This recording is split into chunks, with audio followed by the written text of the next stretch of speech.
Nakauwi na sa bansa ngayong araw ang fourth batch ng mga Pilipino galing ng Israel sakay ng Etihad Airways Flight EY424. Mag-aalas 4 kaninang hapon nang lumapag ang eroplano ng mga OFWs. Sila ay personal na sinalubong ni Department of Migrant Workers Officer in Charge Hans Leo Kakda kasama mga opisyal ng DFA, OWA, DSWD, TESDA at DOH. Ang mga Pinoy repatriates ay binubuo ng 60 na mga overseas Filipino workers at 2 sanggol.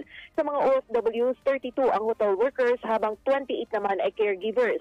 Ayon kay Kakdak, ito ng pinakamalaking batch ng mga OFWs na umuwi sa Pilipinas mula Israel, partikular na sa mga hotel workers matapos na magsarang ilang mga hotel sa nasabing bansa bunsod ng kaguluhan.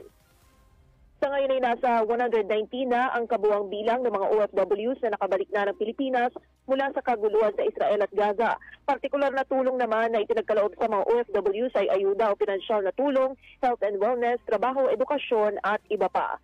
Kasama nyo sa RMN Manila para sa 2023 Bantay Balota BSKE coverage, Radyo Man Conde Batak, Tatak, RMN.